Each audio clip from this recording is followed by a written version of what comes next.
So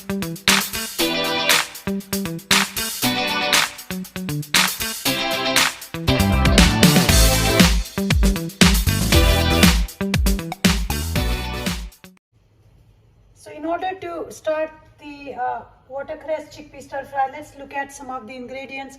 I have chopped up watercress, approximately I would say 3 cups of it, and then I have half a cup or so of chopped white onion, some red tomatoes and crushed garlic. As far as spices are concerned, I'm just going to use some turmeric and mustard and cayenne. And last but not least, I'm going to use some chickpea flour. So in order to get the recipe going, I'm going to start warming up my skillet. Actually, I have been heating it up on another burner, so it's pretty much ready to go. And as I have mentioned many times before, the key to making whole food plant-based no oil cooking is to make sure that you have a nice pot which is hot and ready to go. How do I know it's ready to go? Is when you add a drop of water, it turns into a ball and evaporates. So I'm just going to add a drop of water. As you can see, it is turning into what is called as these mercury balls, and they evaporate very quickly. So just a little bit, yeah, it's going. And to that, I'm going to add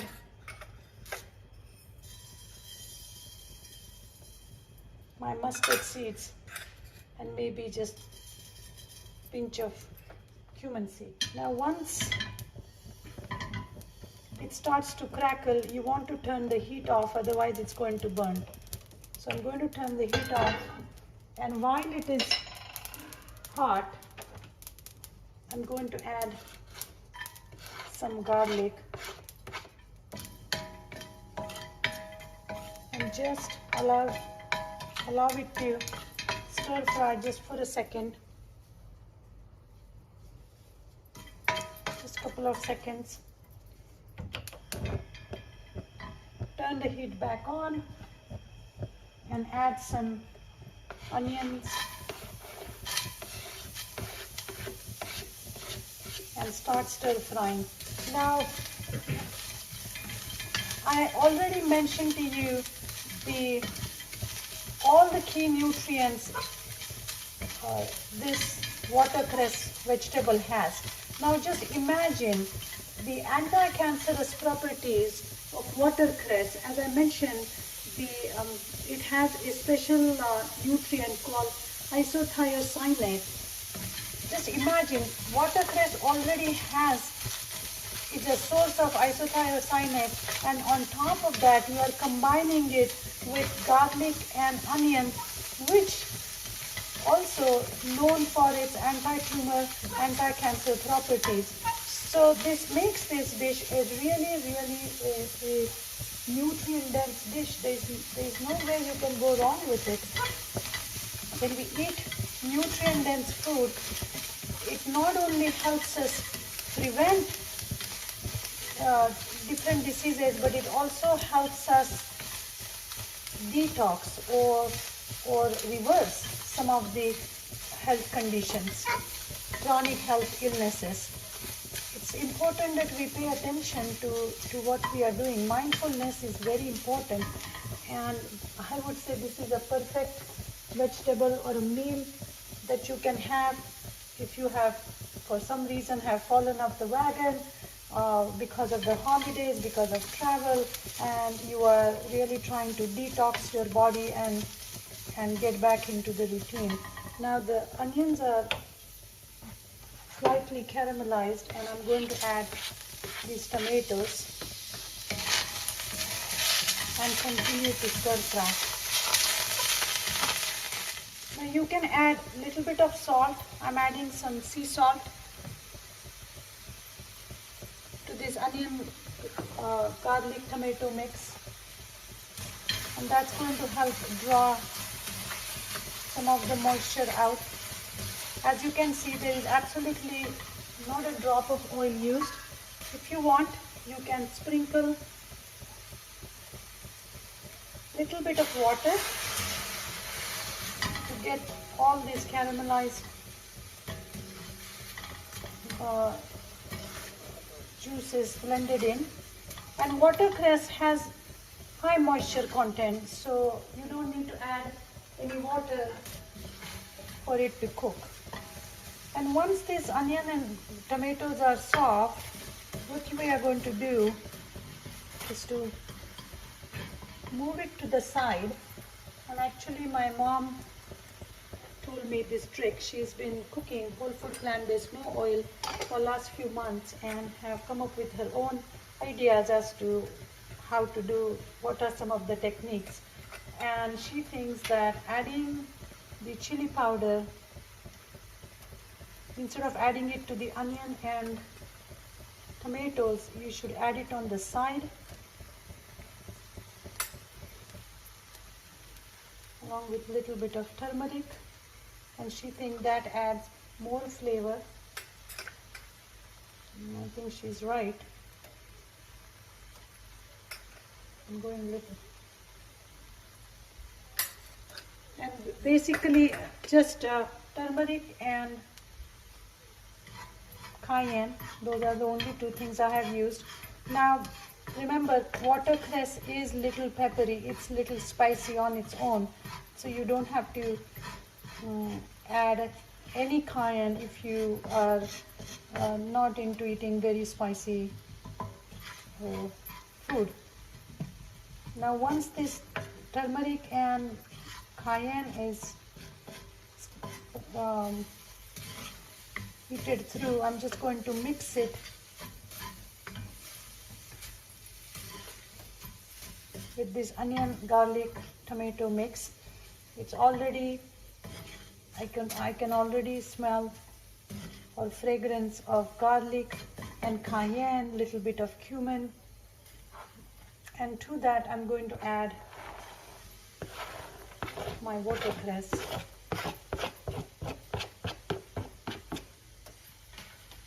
Now once you add the watercress, it's going to start wilting. Like I said, it has pretty high moisture content, so it's going to come together on its own. And once we mix this in, we will add or sprinkle a little bit of chickpea flour. So now I'm going to allow it to cook for a few minutes, partially covered.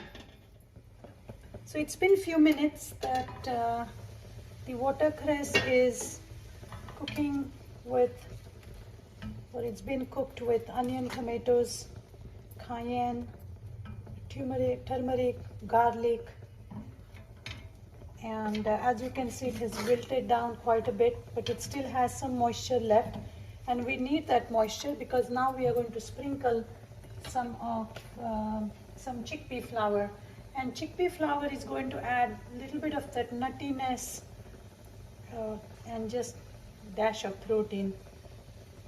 However, the star of the show here is our watercress, which is so packed with nutrients.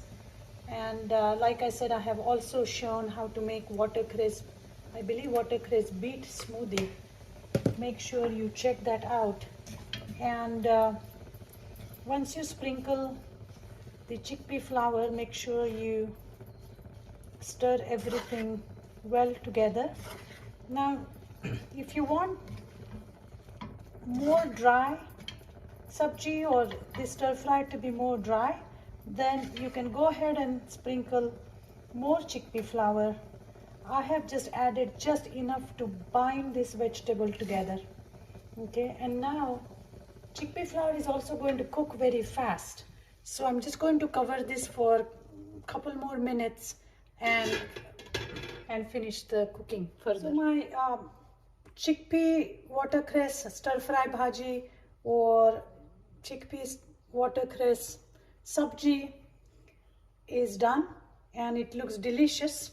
I just cooked it for a few minutes after I sprinkled some chickpea flour in it, and it's all done, and it's going to be perfect with rice or any kind of millet, roti or bread, pita if you are not allergic to gluten. It can also be eaten with some tortillas or any other kind of whole grain. And I'm going to serve it with a little bit of lemon on the side, because it is so high in calcium that adding a little bit of lemon juice and extra vitamin C, even though watercress is high in vitamin C, is going to further enhance the absorption of iron and calcium in your diet. So I hope you guys are motivated to try some new vegetables, some new ingredients in your diet, and make sure that you are eating mindfully, and to stay healthy, to reverse your disease, to manage your chronic conditions, because food is medicine, but food is yummy medicine. Thanks again, and keep those comments and questions coming, because that helps me, that motivates me to come up with some new recipes. Thank you again, and I'll see you next time. Hey everyone, welcome to Ask Nutritionist, Deepa's whole food plant-based no oil cooking series. And today I'm going to show you how to make watercress chickpea stir fry, or watercress chickpea bhaji, also known as watercress chickpea subji. Now watercress is a very nutrient dense vegetable,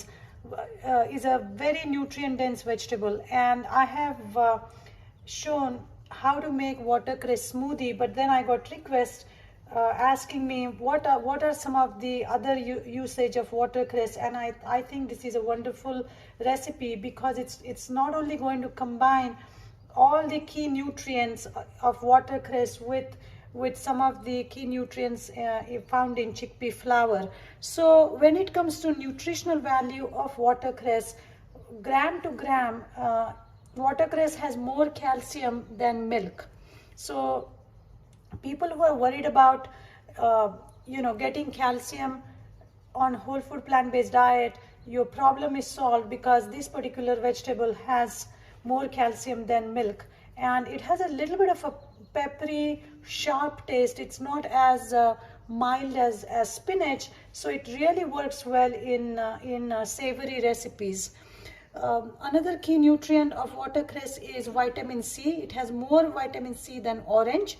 It also has lutein and zeaxanthin, and both of these key compounds play a very important role in age-related macular degeneration, or AMD. Watercress also has vitamin A, which we know plays very important role in terms of healing, in terms of fixing or healing the gut lining in your digestive tract, and of course for your eye health. Because of the iron content of watercress, it is good to treat anemia. So if you are anemic, or if you have excessive blood loss every month due to menstruation issues, then watercress is something that you want to make sure that you are adding to your diet. Because of the nitrates compound and potassium. Now nitrates is a very interesting, unique compound found only in greens, and nitrate gets released or converted into nitric oxide when we chew greens. So that is important, that this recipe of watercress chickpea subji is going to force you to chew your greens, and that is what is required to convert nitrates into nitric oxide, which in turn helps the vasodilation, which means the relaxing of your arteries and veins, thus contributing to lowering your blood pressure. Now another important nutrient in watercress is basically contributes to anti-cancerous properties. It starves the tumor growth, and that happens because of a compound called phenylethyl and isothiocyanate. Now both of these compounds have shown to like I said, starve or retard the growth of any cancerous tumor. So that is another advantage, a huge advantage of learning how to consume this literally underutilized vegetable, watercress. Calcium and vitamin K are another two nutrients found in uh, in watercress, and like I said, gram to gram it has more calcium than milk, but it also, along with calcium, it also has vitamin K, which plays very important role in formation of bone tissue. uh, the the another health benefit of eating watercress is for your skin, as it stops the breakdown of collagen and elastin, and thus keeping your skin very supple. So all in all, what I can say is watercress is a super food. It's a very powerful vegetable, and let's see what to do with it. Like I said, I'm going to show you how to make watercress besan or watercress chickpea stir fry.